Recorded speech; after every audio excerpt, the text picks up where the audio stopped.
So here's what we're going to talk about today. And we've got about 45 minutes. I'm going to go really fast and hard. And then at 3:45, do a hard stop. If you need to go or need to run, it's okay. If you want to stick around and learn about our free resources and what we're doing, what we're offering, and how we go about things. But the topic today is how do you cut up to 80% of your marketing and sales expenses and actually watch your company grow faster? Which is so counter to everything that's taught in the marketplace today. It's all, you got to spend money to make, you got to go to all these networking events, you got to be on social media everywhere. It's a bunch of crap.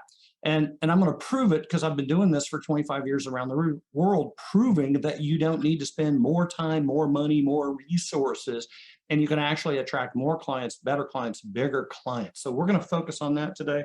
That's the overview. Let me go to the agenda.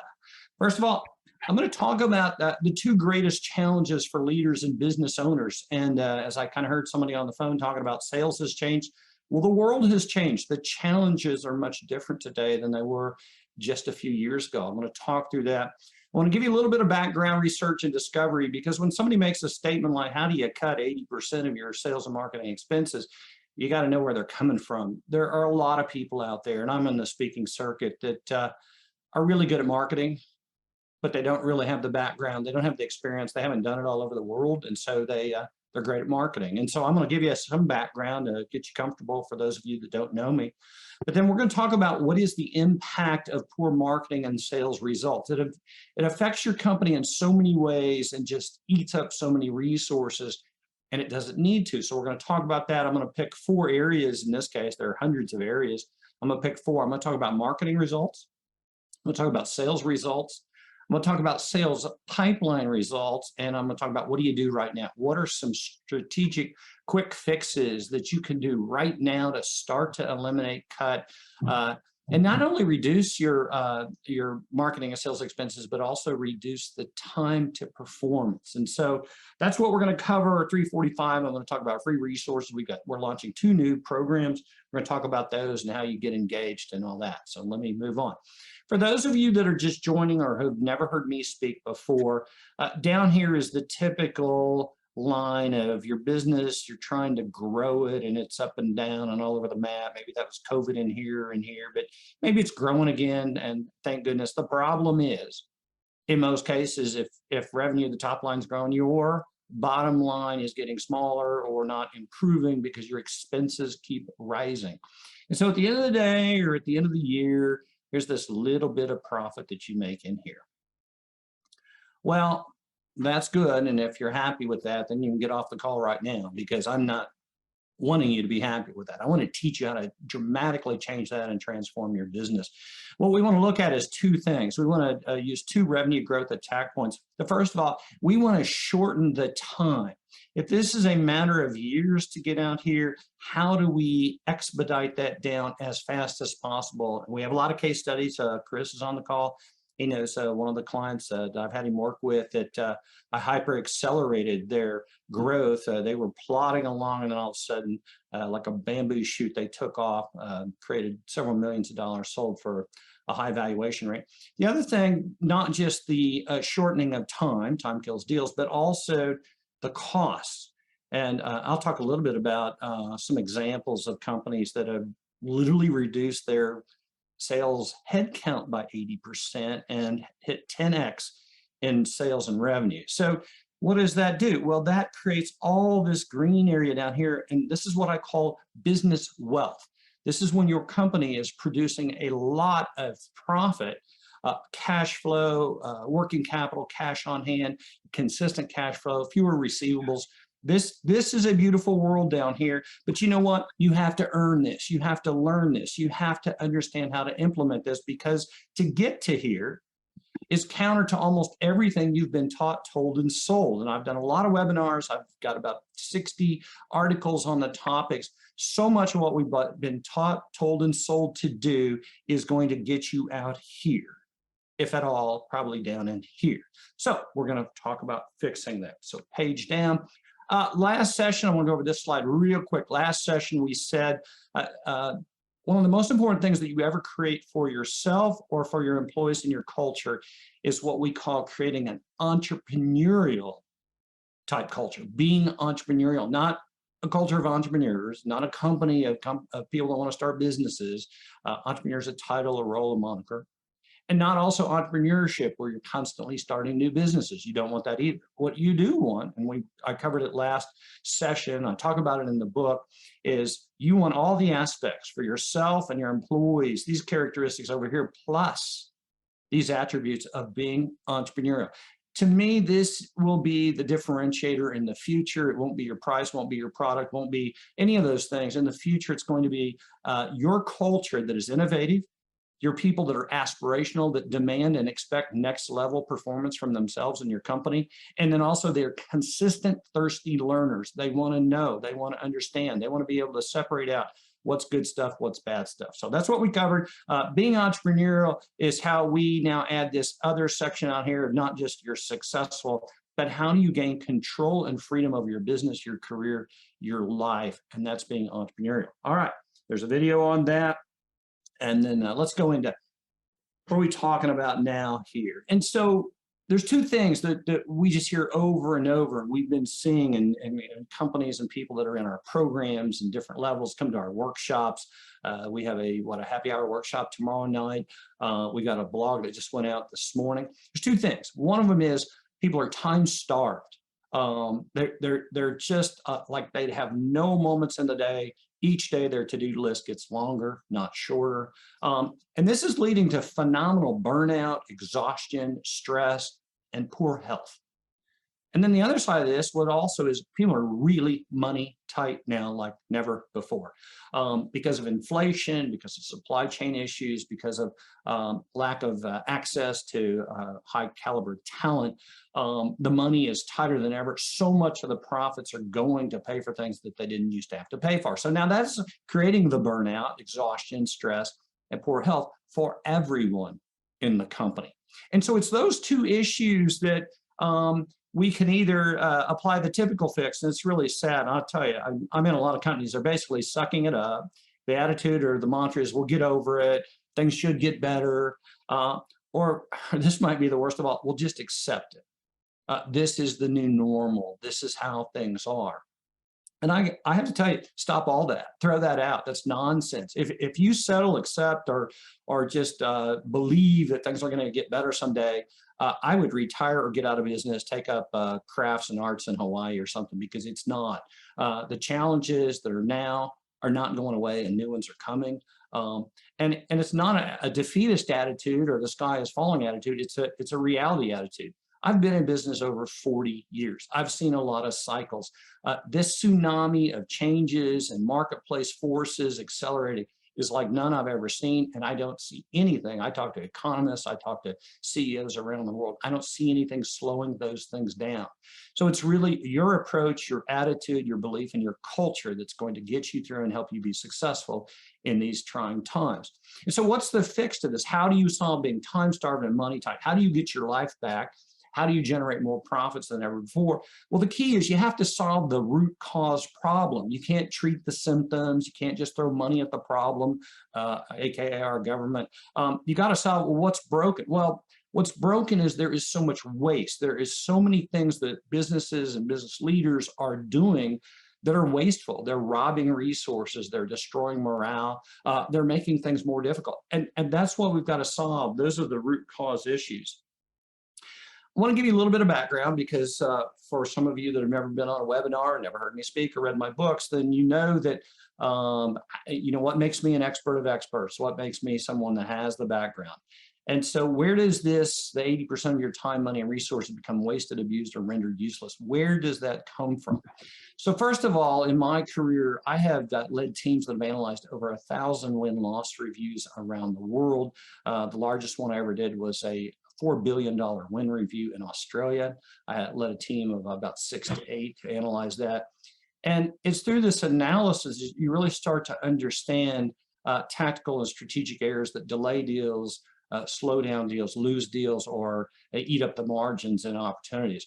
I've personally transformed over 1,000 marketing and sales organizations, redesigned structure, strategy, process, tools, technology, culture. I've spent 3 years as a chief strategy officer, chief marketing officer of a billion-dollar tech services company, managing 16 different marketing teams and strategy teams. I'm also a published author, no cost explosive growth premise, entrepreneur to millionaire. Okay, so all that background, I just wanted to give you that, not to brag, but share with you that I've seen and done a lot of things. And I'm telling you is from that experience. This isn't made up. It's not BS. This is the cold hard truth. 98% of all marketing budgets fail to produce enough high quality leads to fuel growth. And I could stop right there and unpack that and spend the next 2 days just explaining that. But the fact that marketing budgets today are almost a complete and total waste is astounding. If you're not experiencing it, you may not know it, or you may be unconscious of it, but we're going to talk about that. And that marketing budget includes your resources and your time and your people. Up to 80% of sales pipelines are filled with unwinnable deals, zombie deals, and non-decisions that will never go anywhere. I'm going to talk about that. I will unpack that as well as the bullet before. 80% of your salespeople efforts produce minimal results. I'll add this one in here because we've actually videotaped sales calls by salespeople as we've deprogrammed several thousand. 8 out of 10 sales calls fail to move the ball, the relationship forward. Even though from the sales call, they get enough information to fill out a proposal and to come back to give a presentation, they've actually lost the deal. They poisoned their brand. They've confused the prospect, and they will never win. So we're going to talk about that. How do you fix that? Because those are astounding numbers. And as a leader and a business owner, you cannot tolerate this kind of performance. I mean, if we just fix 50%, could be incredible for you. So let me go down here. How poor marketing and weak sales destroy your time, money, brand, and sabotage growth. Now, this is directly out of the page in the book. It's page 213. If you've got the book, I don't know where it would be in the audio version or the ebook because I think they follow different formats, but it's on page 213, and I suggest you read the whole chapter as well as the book. But when 80%, up to 80% of your sales, marketing, and efforts to create demand or attract new prospects and clients fail, you miss out on a phenomenal amount of revenues. You never gain the profits from those contracts that you could have won. This is a big one. For sales teams in general, sometimes the enterprise or the firm, especially if you're a small company, it's very morale destroying to lose, especially major deals. And over time, the losses start to mount up and the morale deteriorates. You get the turnover, the frustration. This is really bad. Those profits of the deal that was won will go to your competitor. I say it like this: every dollar that your competitor earns that you don't is a dollar they will use to put you out of business. And if nothing else gets you, I hope that one does. It damages your brand, of course, in many ways. For complex sales or some of those big ticket enterprise type decisions, after you've lost a deal, then for an average of 5 to 7 years, you can't go back in that account because once they go through the implementation, the installation, or the application, they're not going to make another decision for a long time. And so you're not going to be welcome back in. That's an account that's basically closed to you or poisoned. And if those people, this is even worse, let me unpack that a little bit. If those people that went through the decision process and didn't decide on you, and they pollinate out to other companies, they will take your brand thinking with them, that they remember why they didn't buy from you. The competition can advertise beating you. The lost opportunity cost of deals you didn't pursue. That's the opportunity cost can be huge, of opportunities that you never even worked on or you didn't know about. So your competitor is over here winning deals while you're over here losing deals. That is not a good path or program. Then the competitors earn testimonials and referenceable accounts that they can use against you. And then, of course, and this is a fascinating thing, but for young entrepreneurs, they don't measure this, but for older people in business or seasoned people, let me say it that way, the lost time of months and years can be catastrophic. We don't have years to make up. We don't even have months to make up in some cases. And I've had many seasoned CEOs, executives come to me and go, we're a year or two out and we lose another deal or two, we're done now. which is really frustrating. Okay, so how do we fix that? Because that could be a lot of doom and gloom. Let's talk about, I want to unpack the reason that marketing fails. And the key here is to talk through, well, what should marketing do? What is the marketing responsibility? And there's tremendous confusion here. Please read the chapter in my book about marketing as a demand creation system. Marketing should, when properly managed, designed, and implemented, should produce enough quality leads to drive growth. In other words, they are accountable. I'm going to unpack that in a minute, but they are accountable and responsible for the lead generation side of your business. And few marketing departments or marketing efforts meet or exceed the required lead quota each month or quarter. And what's important is if you're trying to grow, you're either going to need more leads or bigger and better leads to fuel the growth. I'm trying to think, probably in the last 1,000 companies that we've worked with, I've had one that could tell me their lead generation quotas and their actual thresholds of performance, meaning they could tell me exactly how many leads of what caliber and quality they needed to fuel their growth at 20 to 40% compounded annual growth rate. 1 in 1,000. If you want to control the back end of your business, you've got to learn how to control and manage the front end, which is the demand generation. All right, why does marketing fail? And here's the problem. Here's the big one. There are lots of reasons, lots of issues, and so I'm going to be a little generic now. It might be a little bit different in your case. Most leaders in marketing departments are overly focused on activities. I really unpack this in the book, and the point being there is that we're so focused on activities, web hits, traffic, eyeballs, even downloads and things like that. We're so focused on, and I'm actually a YouTuber, so I get the graphs, I get my analytics, I see all that. And the problem there is that there's very little correlation between activities to actual revenue or production. There are ratios you can determine. But the key here, and this is really important, is activities are not the final measurement. They're not really the performance standard of what we should be looking for from a world-class marketing effort, not just a world-class marketing function. I use the word effort if it's you by yourself or the marketing department, or you fractionalize it out. The key here is that, first of all, you must hold marketing accountable for the lead generation, but they're not totally responsible. Very important point. I just took a $80 million company through this process of understanding accountability versus responsibility. Accountability makes sure that the leads come in from all the right sources. Responsibility means you play a role in generating the leads. To give you a little more detail there, that means that leads could come from sales, they could come from partnerships, they could come from referrals, they could come from existing clients, they could come from marketing efforts. There are multiple buckets that leads can come from.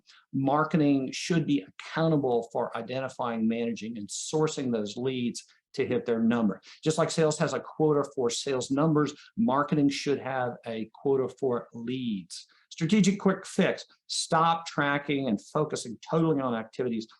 And here's the other thing: is stop doing marketing, social media, networking efforts that are not producing highly qualified, high quality leads.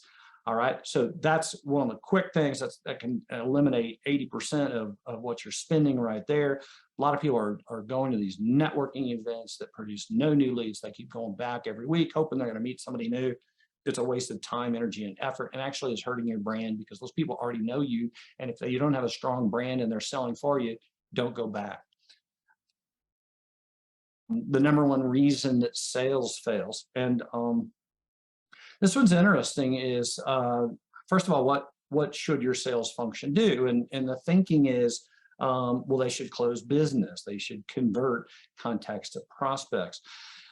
They should, and hopefully hit a number. But the key here, and the operative word, is how fast, or as fast as possible, to meet and exceed quotas and, are you ready for this, cover all costs.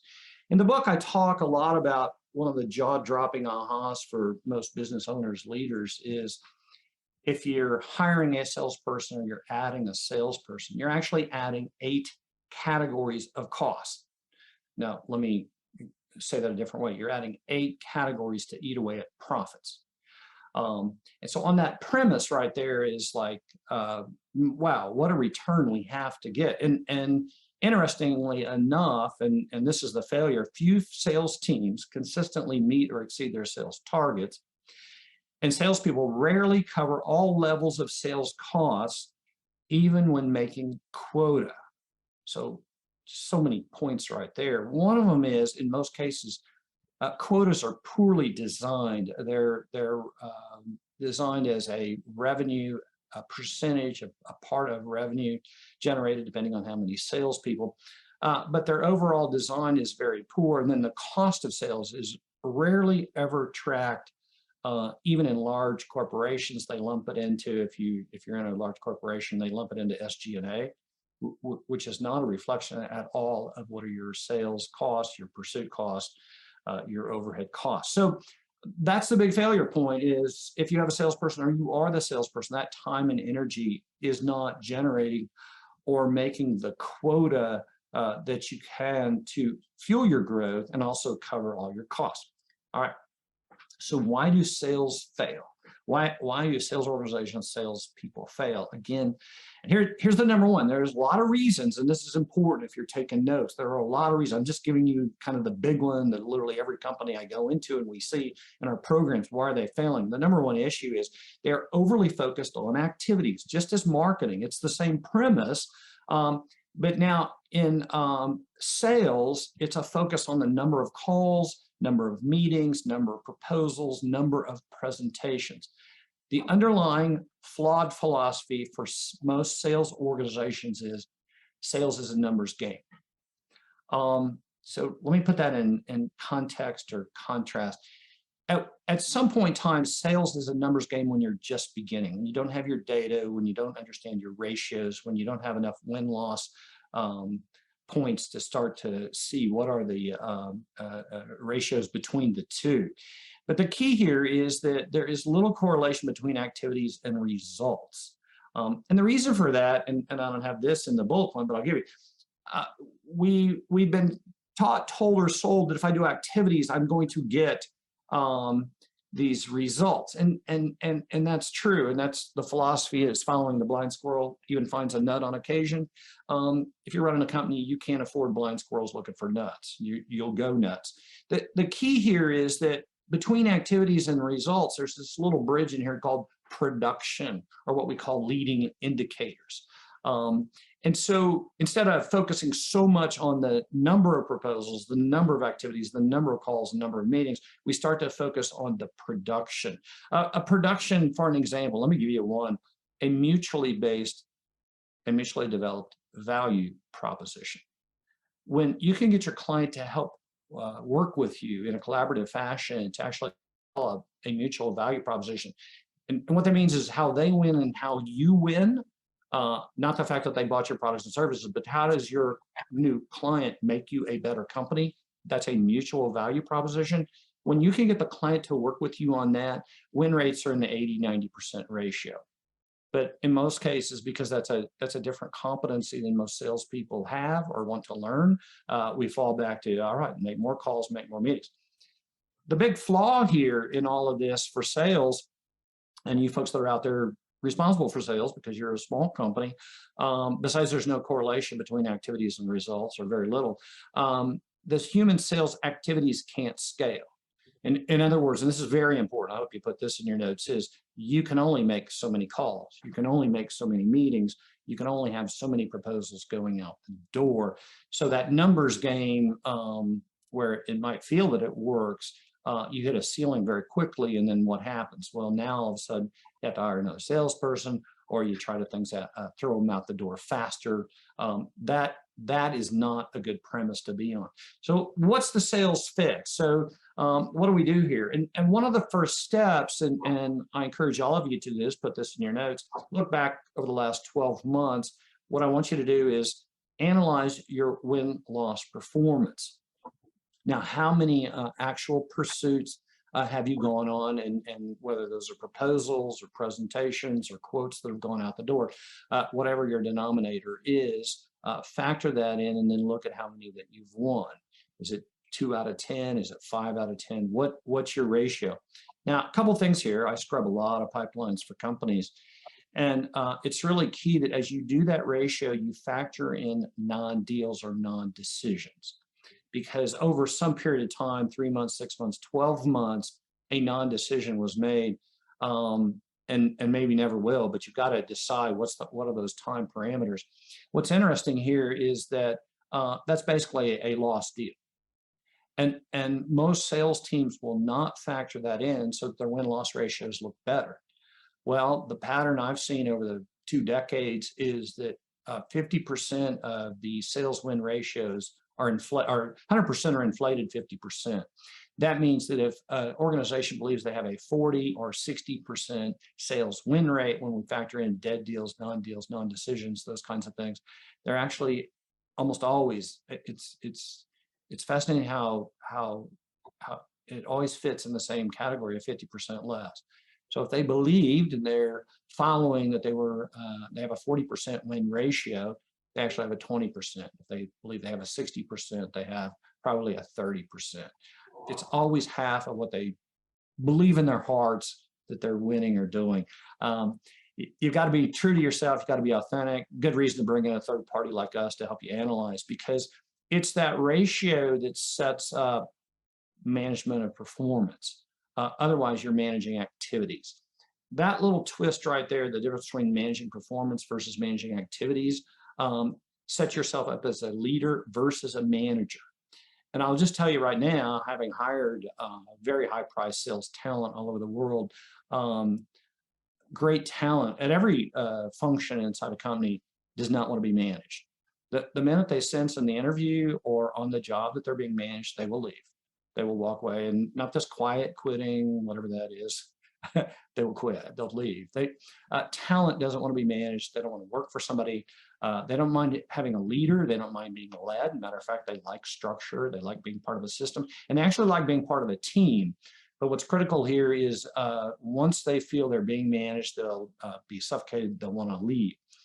The strategic quick fix here I want you to look at is analyze your win ratios, and then you should build a plan to double rates. And so if you're winning 30% or 40%, you should build a plan over the next 12 months to double those win ratios.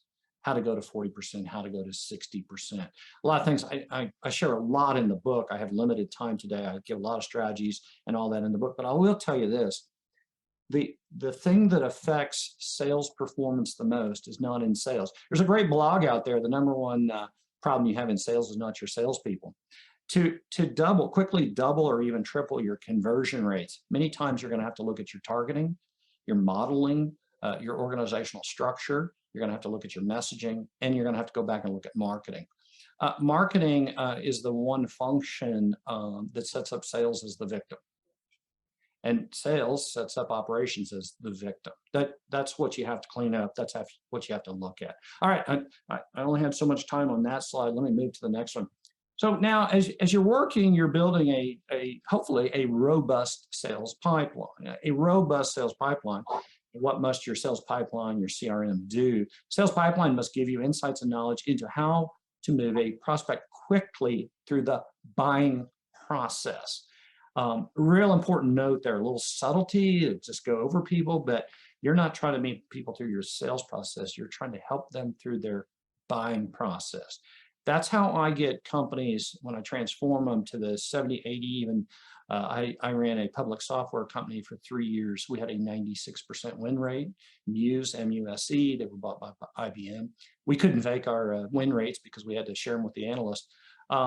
That right there is how I quickly got to those kind of staggering numbers, is the fact that we focused on how quickly can we move people through the buying process, not focused on our sales process. And that's really one of the big problems in the CRM or the sales pipeline is we're tracking the sales process activities.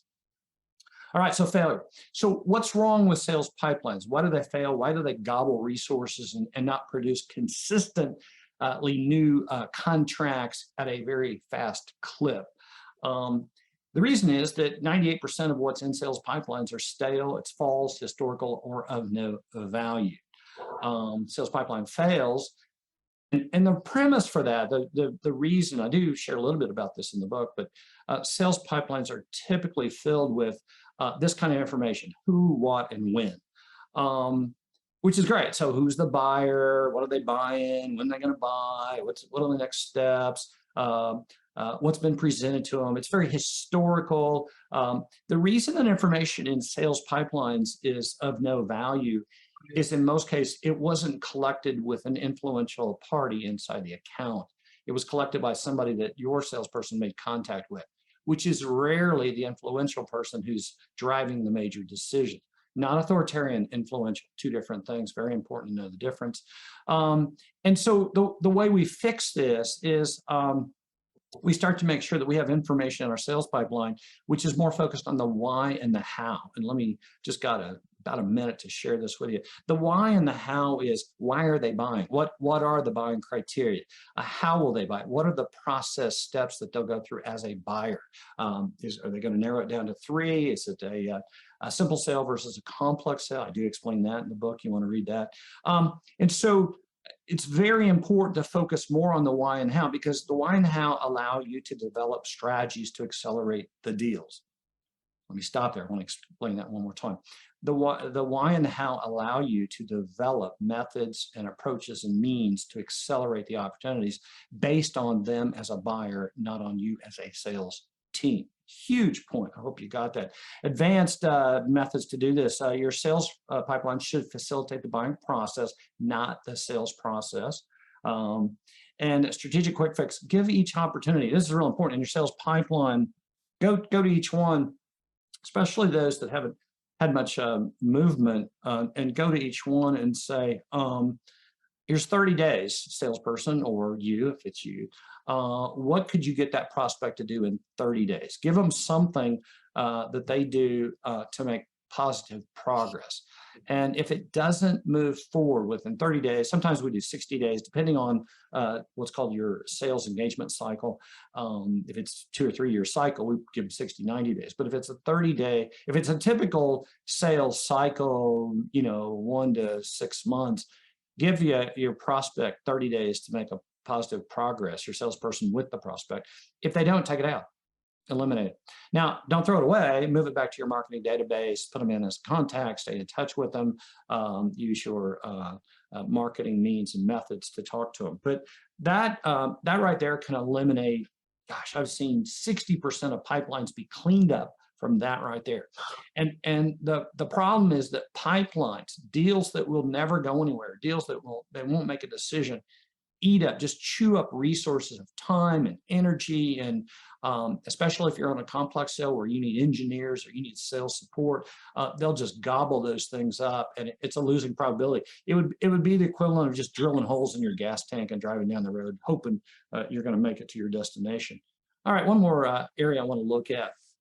It's real important is your sales prospects are not making decisions. And this is a case where it's kind of like a part of the pipeline, but you've got all these prospects and you're wondering, well, why aren't they moving through the pipeline quick enough? Why are they moving so slow in the pipeline in progress? And so first of all, we have to think through, what does a prospect do? What do we want them to do? What would be a great prospect versus a contact or a suspect?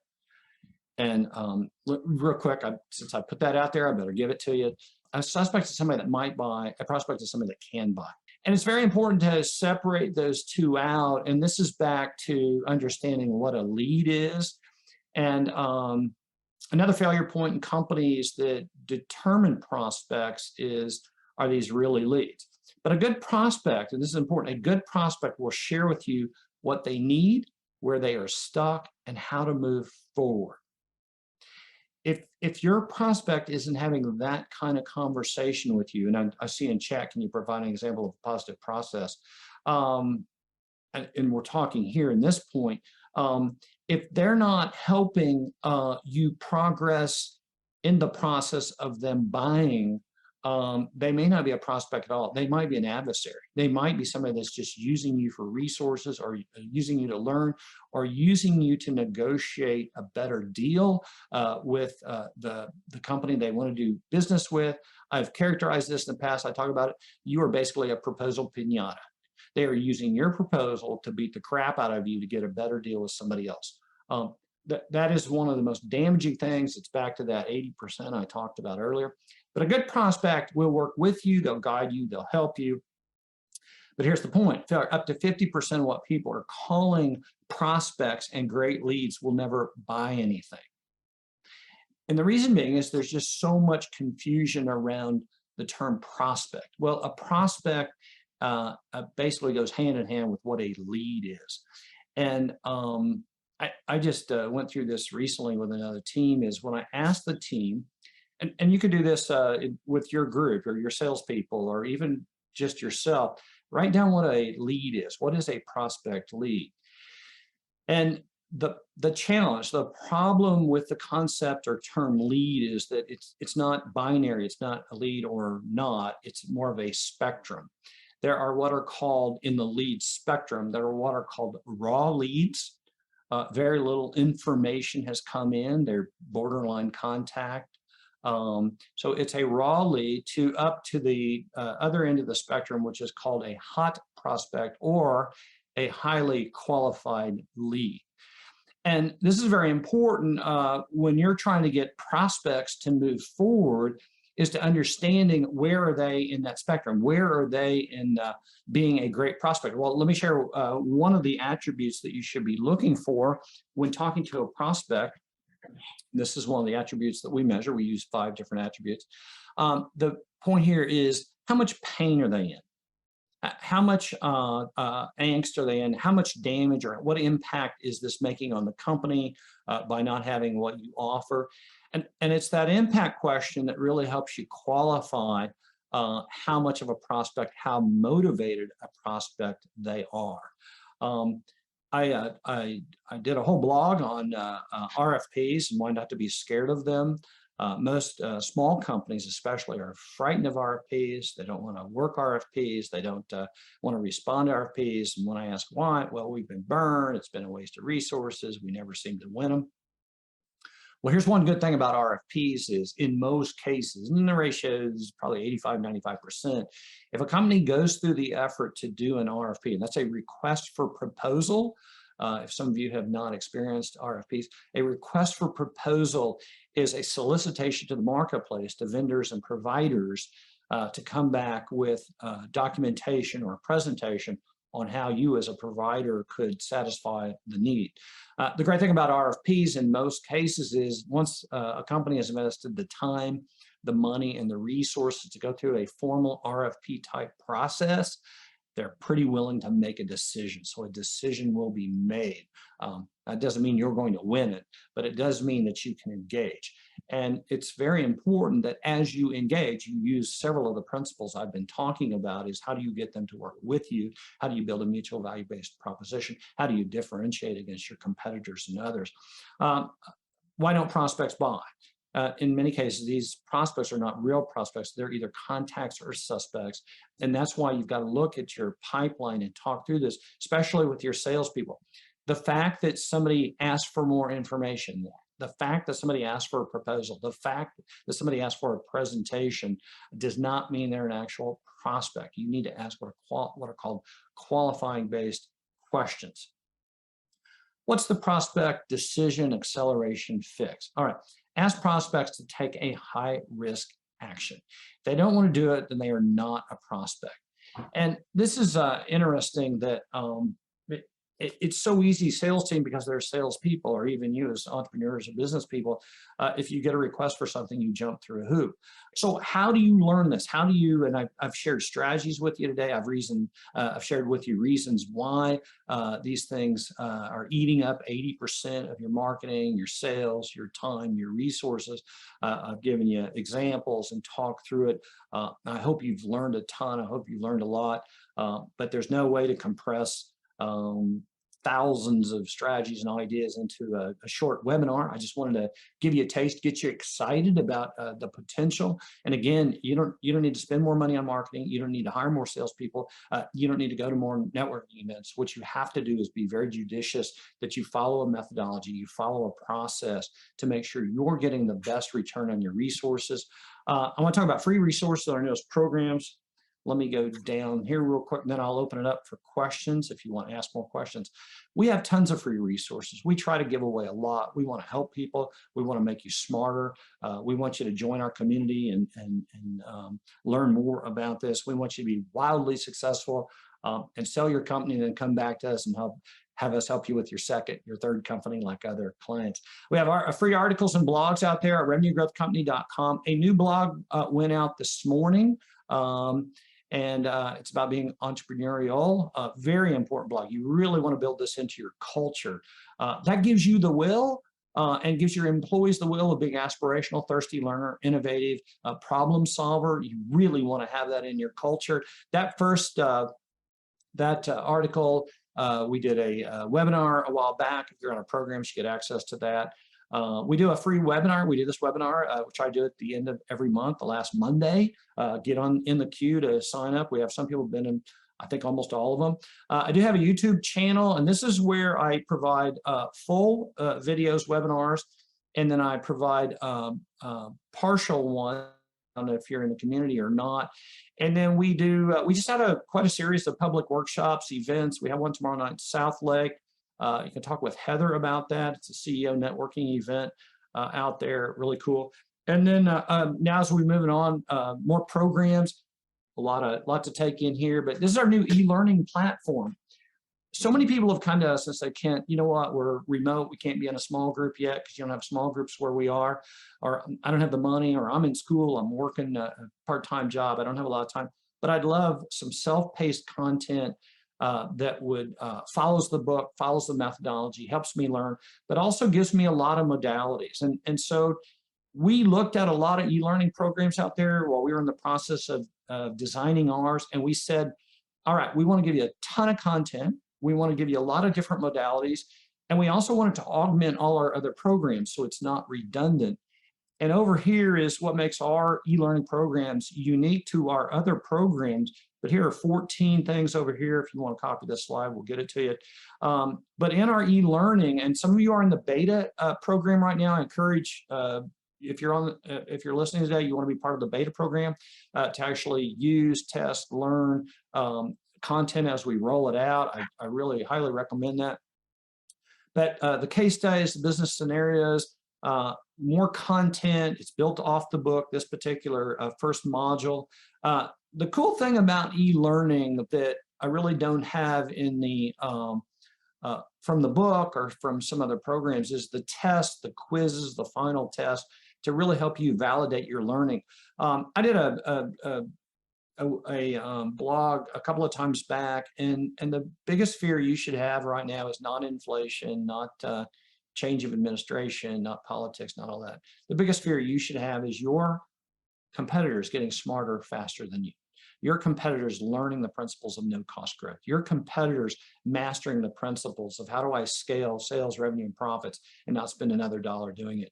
That's your greatest competition, because if they learn how to do that, they will be able to fight through inflation and all the other issues, and your business won't. So learning, mastering, being a thirsty learner is being entrepreneurial. So there's a lot of content over here we share. It's self-paced learning. You purchase the individual modules or the whole course. Let me go down there. Another one program we're really excited about. We're now taking applications. We're taking down payments. This is our monthly small group format. Again, very affordable. The intent here is to say if you like the qualities of small groups, meeting on a monthly basis, coming together with peers, if you like all those concepts, and I've been members of those kinds of groups for almost 20 years. I sponsor them, I pay for them, I've helped start them. I like the premise. The problem in the marketplace for the small group model is the meeting is the model. The meeting is basically all that you get. It's what you get, it's how you get it, and your experience is basically as good as the monthly meeting. I think that's flawed. I think that if you're going to invest your time and your money and you're going to attend and work in a small group, the model should be transformational. And so our small groups are completely focused on no cost growth. They're absolutely laser focused on scaling your sales, your revenue, your profits, your growth while spending the fewest amount of resources, time, and money doing it.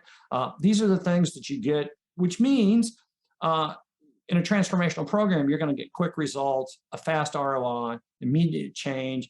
You're going to be in a methodology. You're going to get levels of support. You're going to get a very robust experience for a very small amount of money. I couldn't be more excited about anything. I've wanted to do this for years and years, and I really needed to have the book come out to do it so that people could see the methodology.